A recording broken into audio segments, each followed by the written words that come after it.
ಓಂ ಶ್ರೀ ಗುರುಭ್ಯೋ ನಮಃ. ಗುರವೇ ಸರ್ವಲೋಕಾನಂ ವಿಷಜೇ ಭವರೋಗಿಣಂ ನಿಧಯೇ ಸರ್ವವಿದ್ಯಾನಂ ದಕ್ಷಿಣಾಮೂರ್ತಯೇ ನಮಃ. ಸೊ ಈ ದಿನಾಂಕ 17ನೇ ತಾರೀಕು 6ನೇ ತಿಂಗಳು 2024 ಮಂಗಳವಾರ. ಈ ದಿನ ಬೆಳಗ್ಗೆ 5 ಗಂಟೆವರೆಗೂ ಏಕಾದಶಿ ತಿಥಿ ಇದೆ. ನಂತರ ದ್ವಾದಶಿ ತಿಥಿ ಪ್ರಾರಂಭವಾಗುತ್ತದೆ. ಈ ದಿನದ ನಕ್ಷತ್ರ ಬಂದು ಸ್ವಾತಿ ನಕ್ಷತ್ರ ಮಧ್ಯಾಹ್ನ 2 ಗಂಟೆ 41 ನಿಮಿಷವರೆಗಿದೆ. ತದನಂತರ ವಿಶಾಖ ನಕ್ಷತ್ರ ಪ್ರಾರಂಭ ಆಗುತ್ತದೆ. ಈ ದಿನ ಯೋಗ ಬಂದು ಶಿವಯೋಗ ಇದೆ, ತದನಂತರ ಸಿದ್ಧಯೋಗನೂ ಇದೆ. ಈ ದಿನದ ವಿಶೇಷತೆ ಏನಂತಂದ್ರೆ, ಈ ದಿನ ಬಂದು ನಿರ್ಜಲ ಏಕಾದಶಿ ಅಂತ ಕರಿತೀವಿ.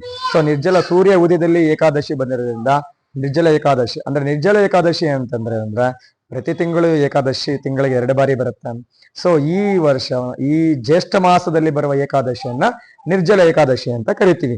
ಈ ನಿರ್ಜಲ ಏಕಾದಶಿ ಮಹತ್ವ ಏನಂತಂದ್ರೆ, ವರ್ಷ ಪೂರ್ತಿ ಯಾರು ವರ್ಷದಲ್ಲಿ 24 ಏಕಾದಶಿ ಬರುತ್ತೆ, 24 ಏಕಾದಶಿ ದಿವಸ ಉಪವಾಸ ಇದ್ದು ವಿಷ್ಣು ಪಾರಾಯಣ ಸಹಸ್ರ ವಿಷ್ಣು ಸ್ತೋತ್ರವನ್ನ ಪಠನೆ ಮಾಡ್ತಾರೋ, ಪುರುಷ ಸೂಕ್ತವನ್ನು ಪಠನೆ ಮಾಡ್ತಾರೋ ಅಂತವ್ರಿಗೆ ಇದು ಅದೃಷ್ಟ ದಿನ. ಯಾರಾದ್ರೂ ಈ ದಿನ ಬೆಳಗ್ಗೆ ಮಂಗಳವಾರ ಬೆಳಗ್ಗೆಯಿಂದ ಹಿಡಿದು ನಾಳೆ ಬೆಳಗ್ಗೆವರೆಗೂ ಉಪವಾಸ ಇದ್ದು ನಾಳೆ ಬೆಳಗ್ಗೆ ಮಂಗಳ ಸ್ನಾನ ಮಾಡಿ ಏಕಾದಶಿ ವ್ರತವನ್ನ ಪಠನೆ ಮಾಡ್ತಾರೋ ಅಂತವ್ರಿಗೆ ಅದೃಷ್ಟ ಪ್ರಾಪ್ತಿಯಾಗುತ್ತದೆ. ಸೊ ಯಾರು ವ್ರತ ಮಾಡಕ್ ಅನುಕೂಲ ಇಲ್ವೋ, ಉಪವಾಸ ಮಾಡೋದಕ್ಕೆ ಅನುಕೂಲ ಇರೋ ಅಂತವರು ಶ್ರೀನಿವಾಸ ಗುಡಿಗೆ, ವೆಂಕಟರಮಣ ಸ್ವಾಮಿ ಗುಡಿಗೆ ಹೋಗಿ ಸ್ವಾಮಿನ ಧ್ಯಾನ ಮಾಡೋದರಿಂದ, ಪೂಜೆ ಮಾಡೋದರಿಂದ ಅದೃಷ್ಟ ಅನ್ನೋದು ಪ್ರಾಪ್ತಿ ಆಗುತ್ತದೆ. ಇವತ್ತು ನೀವೇನು ಬೇಡ್ಕೊಳ್ತೀರ ಮಹಾವಿಷ್ಣುವನ್ನ, ಸೊ ಎಲ್ಲಾ ಕೋರಿಕೆಗಳು ನೆರವೇರುತ್ತದೆ. ಮತ್ತೆ ಎರಡನೇದು ದ್ವಾದಶಿ ತಿಥಿ ಇದೆ. ಸೊ ಮತ್ತೆ ಈ ಏಕಾದಶಿಗೆ ವೈಷ್ಣವ ಮಾಧವ ಏಕಾದಶಿ ಅಂತ ಕರಿತೀವಿ, ರಾಮ ಲಕ್ಷ್ಮಣ ಏಕಾದಶಿ ಅಂತ ಕರಿತೀವಿ. ಮತ್ತೆ ಈ ದಿವಸ ಕೂರ್ಮಾ ಜಯಂತಿ, ವಿಶೇಷವಾದ ದಿನ. ಕೂರ್ಮಾ ಜಯಂತಿನ ಆಚರಣೆ ಮಾಡುವ ದಿನ. ಸೊ ಕೂರ್ಮಾ ಜಯಂತಿ ಅಂತಂದ್ರೆ ಮಹಾವಿಷ್ಣುದಲ್ಲಿ ಅವತಾರ, ಒಂದು ಅವತಾರ ಅದಂತ, ಎರಡನೇ ಅವತಾರ ಕೂರ್ಮಾ ಅವತಾರ. ಕೂರ್ಮಾ ಅವತಾರ ತುಂಬಾ ವಿಶೇಷ. ಎಲ್ರು ಕೈಯಲ್ಲಿ ಉಂಗುರದಲ್ಲಿ ಕೂರ್ಮಾ ಒಂದು ರೂಪ ಇರ್ತಕ್ಕಂಥ ಉಂಗುರವನ್ನ ಧರಿಸ್ತೀವಿ. ಮನೆಯಲ್ಲಿ ಕೂರ್ಮಾ ಒಂದು ವಿಗ್ರಹಗಳನ್ನ ಇಟ್ಟು ಪೂಜೆ ಮಾಡ್ತೀವಿ. ಸೊ ಅದೃಷ್ಟವಾದ ದಿನ. ಆದ್ರಿಂದ ಯಾರಾದ್ರೆ ಮನೆಯಲ್ಲಿ ಕೂರ್ಮಾ ವಿಗ್ರಹಗಳು ಇಟ್ಕೊಂಡಿದ್ದೀರಾ, ಅವರು ಈ ವಿಗ್ರಹಗಳಿಗೆ ಇವತ್ತಿಂದ ನಾಳೆ ಬೆಳಗ್ಗೆ ಒಳಗಡೆ ಆ ಕೂರ್ಮಕ್ಕೆ, ಸೊ ಕೂರ್ಮಾ ಒಂದು ವಿಗ್ರಹಕ್ಕೆ ರೂಪಕ್ಕೆ ಪಂಚಾಮೃತ ಅಭಿಷೇಕ ಮಾಡೋದ್ರಿಂದ ಹಾಲು, ಮೊಸರು, ತುಪ್ಪ, ಜೇನುತುಪ್ಪ, ಸಕ್ಕರೆ, ಬಾಳೆಹಣ್ಣಿಂದ ಅಭಿಷೇಕ ಮಾಡುವಾಗ ಪುರುಷ ಸೂಕ್ತ ಮಂತ್ರವನ್ನು ಹೇಳಿಕೊಂಡು ಅಭಿಷೇಕ ಮಾಡಿ ವಿಷ್ಣು ಸ್ತೋತ್ರ ಪಠನೆ ಮಾಡೋದ್ರಿಂದ ತುಂಬಾ ಅದೃಷ್ಟ ಸಿಗುತ್ತದೆ. ಧನ ಲಾಭ, ವಸ್ತ್ರ ಲಾಭ, ಆಭರಣ ಲಾಭ, ವಾಹನ ಲಾಭ ಅಭಿವೃದ್ಧಿ ಆಗುತ್ತೆ. ಎಲ್ಲಾ ಕಷ್ಟಗಳಿಂದ ವಿಮುಕ್ತಿನ ಹೊಂದಿರ್ತೀರಾ.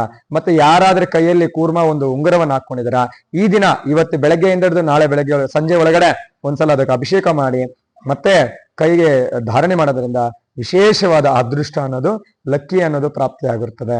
ದೇವರ ಕೃಪೆಗೆ ಪಾತ್ರರಾಗ್ತೀರಾ. ಸೊ ಪುರುಷ ಸೂಕ್ತ ಹೇಳ್ಕೊಳಕ್ಕಾಗಲ್ಲ ಅಂತವ್ರು ಒಂದು ಮಂತ್ರವನ್ನ, ಪುರುಷ ಸೂಕ್ತದಲ್ಲಿ ಶಾಂತಿ ಮಂತ್ರ ಹೇಳ್ಕೊಂಡ್ರೆ ಸಾಕು.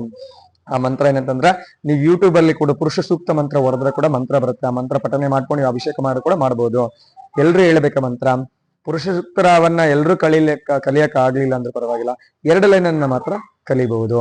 ಏನಂತಂದ್ರೆ ಮಾತ್ರವನ್ನ, ಓಂ ತಚ್ಚಯೋರ ವೃಣಿಮಹೆ ಘಾತು ಯಜ್ಞಾಯ ಘಾತು ಯಜ್ಞಪತಯೇ ದೈವಿ ಸ್ವಸ್ತಿರಸ್ತನಃ ಸ್ವಸ್ತಿರ್ಮಾನೋಷ್ಯಭ್ಯಃ ಊರ್ಧ್ವಂ ಜಿಗಾತು ಭೇಷಜಂ ಶಂ ನ ಅಸ್ತು ದ್ವಿಪದೇ ಶಂ ಚತುಷ್ಪದೇ ಸಹನಾ ಭವತೋ ಸಹನೋ ಭುನಕ್ತೋ ಸಹ ವೀರ್ಯಂ ಕರವಾಹವೈ ತೇಜಸ್ವಿ ನಾಮಧೀತಮಸ್ತು ಮಾ ವಿದ್ವಿಷಾವಹೈ. ಓಂ ಶಾಂತಿ ಶಾಂತಿ ಶಾಂತಿ. ಈ ಮಂತ್ರವನ್ನು ಹೇಳ್ಕೊಳ್ಳಿ.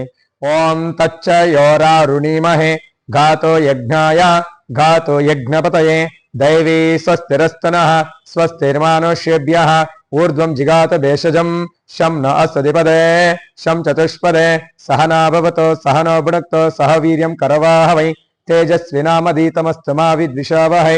ಓಂ ಶಾಂತಿ ಶಾಂತಿ ಶಾಂತಿ. ನಾರಾಯಣಾಯ ವಿದ್ಮಹೇ ವಾಸುದೇವಾಯ ಧೀಮಹಿ ತನ್ನೋ ಮಹಾವಿಷ್ಣು ಪ್ರಚೋದಯಾತ್. ಈ ಮಂತ್ರವನ್ನ ಪಠನೆ ಮಾಡೋದ್ರಿಂದ ತುಂಬಾ ಒಳ್ಳೆ ಫಲ ಶುಭ ಸಿಗುತ್ತದೆ. ಒಳ್ಳೇದಾಗ್ಲಿ. ಸರ್ವೇ ಜನೋ ಸುಖಿನೋ ಭವಂತೋ ಸನ್ಮಂಗಳಾಮಿ ಭವಂತೋ.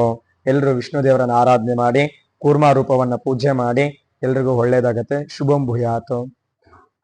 ಓಂ ನಮೋ ಭಗವತೆ ವಾಸುದೇವಾಯ ನಮಃ.